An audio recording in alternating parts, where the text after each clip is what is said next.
The Way to Wealth by Benjamin Franklin. Read by Evan Schmitt. The Way to Wealth. Courteous reader, I've heard that nothing gives an author so great pleasure as to find his works respectfully quoted by others. Judge, then, how much I must have been gratified by an incident I am going to relate to you. I stopped my horse, lately, where a great number of people were collected at an auction of merchants' goods. The hour of the sale not being come, they were conversing on the badness of the times, and one of the company called to a plain, clean, old man with white locks. "Pray, Father Abraham, what think you of the times? Will not these heavy taxes quite ruin the country? How shall we ever be able to pay them? What would you advise us to?" Father Abraham stood up and replied, "If you would have my advice, I will give it you in short. For a word to the wise is enough, as poor Richard says." They joined in desiring him to speak his mind, and gathering round him, he proceeded as follows. "Friends," says he, "the taxes are indeed very heavy, and if those laid on by the government were the only ones we had to pay, we might more easily discharge them. But we have many others, and much more grievous to some of us. We are taxed twice as much by our idleness, 3 times as much by our pride, and 4 times as much by our folly. And from these taxes, the commissioners cannot ease or deliver us by allowing an abatement. However, let us hearken to good advice, and something may be done for us. God helps them that helps themselves, as poor Richard says. 1. It would be thought a hard government that should tax its people 1/10 part of their time to be employed in its service. But idleness taxes many of us much more. Sloth, by bringing on diseases, absolutely shortens life. Sloth, like rust, consumes faster than labor wears, while the used key is always bright, as poor Richard says. But dost thou love life? Then do not squander time, for that is the stuff life is made of, as poor Richard says. How much more then is necessary do we spend in sleep? Forgetting that, the sleeping fox catches no poultry, and that there will be sleeping enough in the grave, as poor Richard says. If time be of all things the most precious, wasting time must be, as poor Richard says, the greatest prodigality, since, as he elsewhere tells us, lost time is never found again, and what we call time enough always proves little enough. Let us then up and be doing, and doing to the purpose. So by diligence shall we do more with less perplexity. Sloth makes all things difficult, but industry all easy. And he that riseth late must trot all day, and shall scarce overtake his business at night, while laziness travels so slowly that poverty soon overtakes him. Drive thy business, let not that drive thee. And early to bed, and early to rise, makes a man healthy, wealthy, and wise, as poor Richard says. So what signifies wishing and hoping for better times? We may make these times better if we bestir ourselves. Industry need not wish, and he that lives upon hope will die fasting. There are no gains without pains. Then help hands, for I have no lands. Or if I have, they are smartly taxed. He that hath a trade hath an estate, and he that hath a calling hath an office of profit and honor, as poor Richard says. But then the trade must be worked at, and the calling well followed, or neither the estate nor the office will enable us to pay our taxes. If we are industrious, we shall never starve, for at the working man's house hunger looks in, but dares not enter. Nor will the bailiff or the constable enter, for industry pays debts, while despair increaseth them. What, though you have found no treasure, nor has any rich relation left you a legacy? Diligence is the mother of good luck, and God gives all things to industry. Then plow deep, while sluggards sleep, and you shall have corn to sell and to keep. While work it is called today, for you know not how much you may have hindered tomorrow. One today is worth 2 tomorrows, as Poor Richard says. And farther, never leave that till tomorrow, which you can do today. If you were a servant, would you not be ashamed that a good master should catch you idle? Are you then your own master? Be ashamed to catch yourself idle, when there is so much to be done for yourself, your family, your country, and your king. Handle your tools without mittens. Remember that the cat in gloves catches no mice, as Poor Richard says. It is true there is much to be done, and perhaps you are weak-handed, but stick to it steadily, and you will see great effects. For constant dropping wears away stones, and by diligence and patience the mouse ate in two the cable, and little strokes fell great oaks. Methinks I hear some of you say, must a man afford himself no leisure? I will tell thee, my friend, what Poor Richard says. Employ thy time well, if thou meanest to gain leisure. And since thou art not sure of a minute, throw not away an hour. Leisure is time for doing something useful. This leisure the diligent man will obtain, but the lazy man never. For a life of leisure and a life of laziness are two things. Many, without labor, would live by their wits only, but they break for want of stock. Whereas industry gives comfort and plenty and respect. Fly pleasures and they will follow you. The diligent spinner has a large shift, and now I have a sheep and a cow. Everybody bids me good morrow. 2.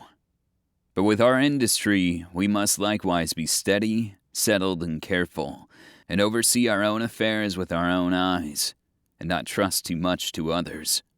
For as Poor Richard says, I never saw an oft-removed tree, nor yet an oft-removed family, that throve so well as those that settled be.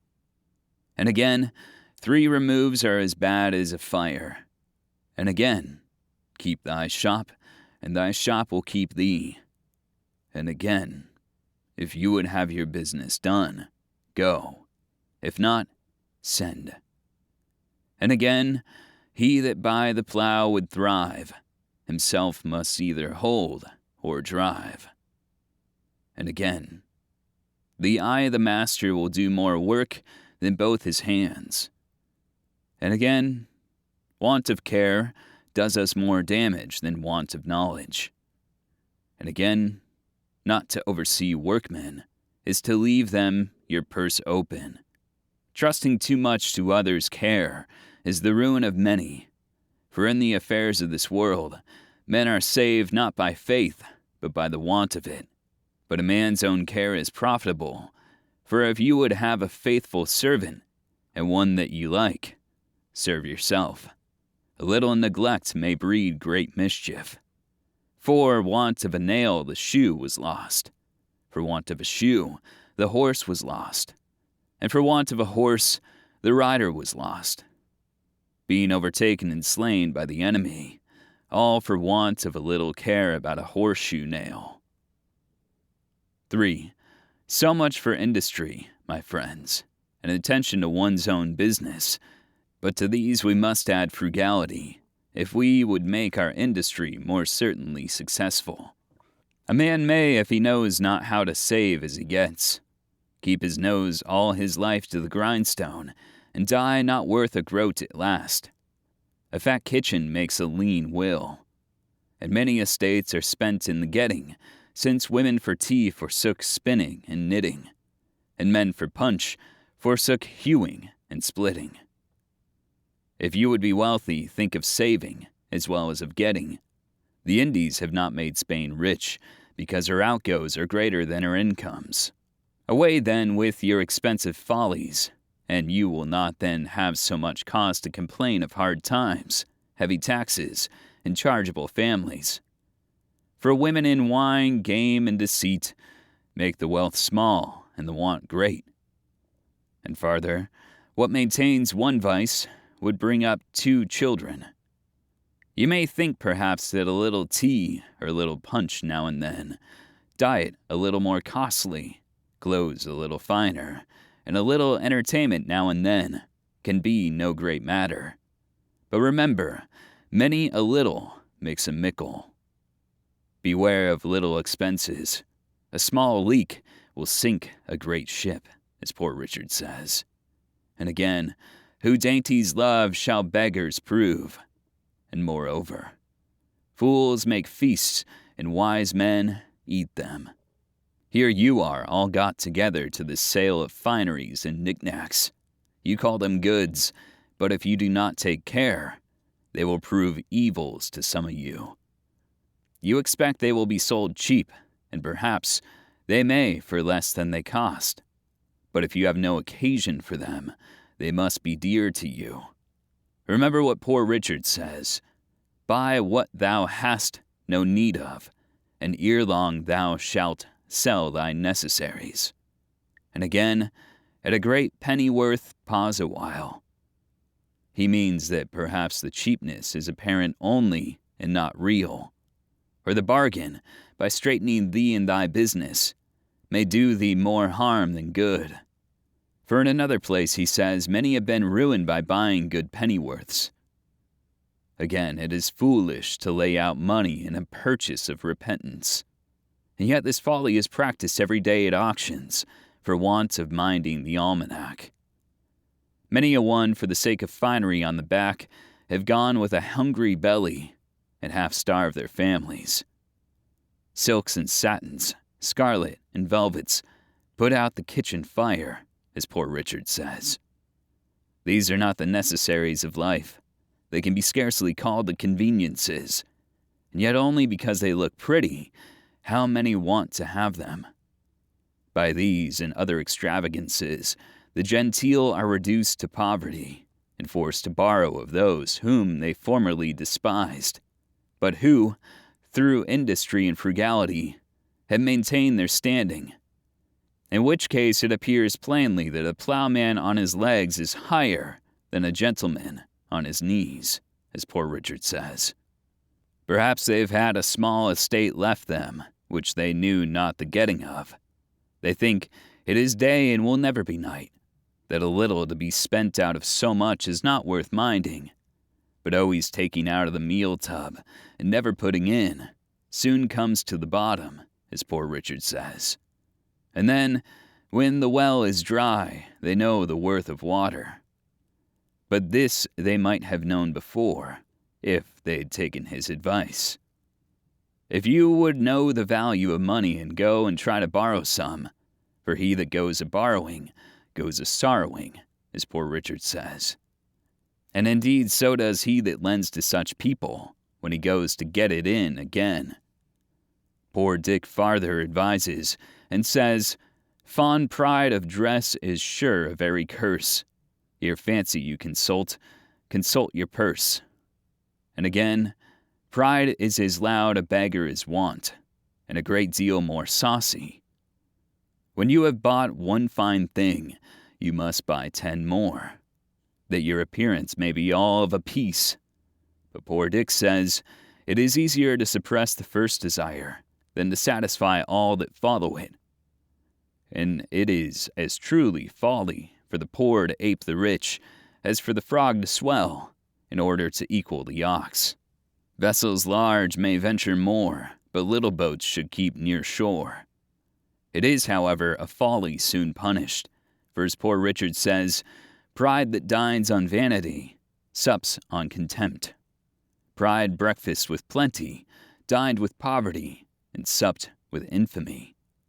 And after all, of what use is this pride of appearance, for which so much is risked, so much is suffered? It cannot promote health, nor ease pain. It makes no increase of merit in the person. It creates envy. It hastens misfortune. But what madness it must be to run in debt for these superfluities.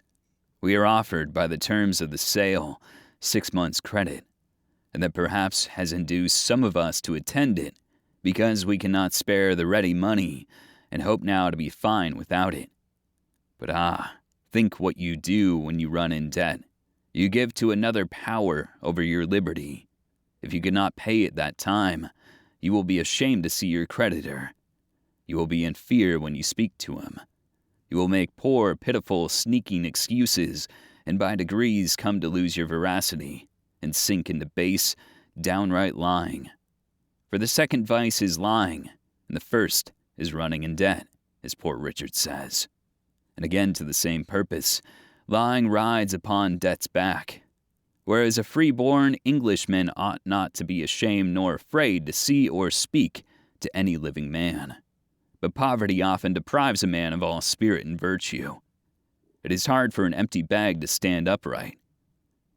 What would you think of that prince or of that government who should issue an edict forbidding you to dress like a gentleman or gentlewoman on pain of imprisonment or servitude? Would you not say that you were free, have a right to dress as you please, and that such an edict would be a breach of your privileges, and such a government tyrannical? And yet you are about to put yourself under that tyranny when you run in debt for such dress. Your creditor has authority at his pleasure to deprive you of your liberty by confining you in jail for life or by selling you for a servant, if you should not be able to pay him. When you have got your bargain, you may, perhaps, think little of payment, but as Poor Richard says, creditors have better memories than debtors. Creditors are a superstitious sect, great observers of set days and times. The day comes round before you are aware, and the demand is made before you are prepared to satisfy it. Or if you bear your debt in mind, the term, which at first seems so long, will, as it lessens, appear extremely short. Time will seem to have added wings to his heels as well as his shoulders. Those have a short Lent who owe money to be paid at Easter. At present, perhaps, you may think yourself in thriving circumstances, and think you can bear a little extravagance without injury. But for age and want save while you may, no morning sun lasts a whole day. Gain may be temporary and uncertain, but ever, while you live, expense is constant and certain. And it is easier to build 2 chimneys than to keep one in fuel, as Poor Richard says. So rather go to bed supperless than rise in debt.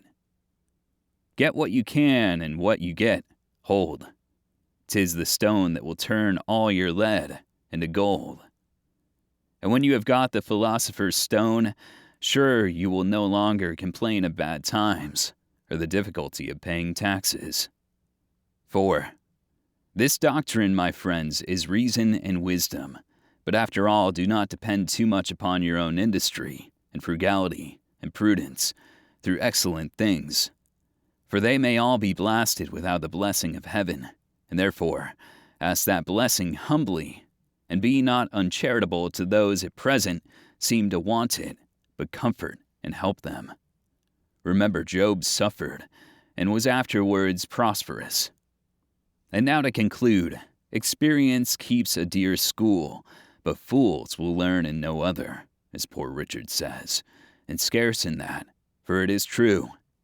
We may give advice, but we cannot give conduct. However, remember this, they that will not be counseled cannot be helped. And farther, that if you will not hear reason, she will surely rap your knuckles, as Poor Richard says. Thus the old gentleman ended his harangue. The people heard it and approved the doctrine, and immediately practiced the contrary, just as if it had been a common sermon. For the auction opened, and they began to buy extravagantly. I found the good man had thoroughly studied my almanacs, and digested all I had dropped on those topics during the course of 25 years. The frequent mention he made of me must have tired anyone else, but my vanity was wonderfully delighted with it, though I was conscious that not a 10th part of the wisdom was my own, which he ascribed to me, but rather the gleanings that I had made of the sense of all ages and nations. However, I resolved to be the better for the echo of it, And though I had at first determined to buy stuff for a new coat, I went away, resolved to wear my old one a little longer. Reader, if thou wilt do the same, thy profit will be as great as mine. I am, as ever, thine to serve thee. Richard Saunders. The Way to Wealth by Benjamin Franklin. Read by Evan Schmitt. The text to this book is in the public domain and was originally published in 1810. Audio production copyright, Riveting Publishing, 2023. All rights reserved. Thanks for listening.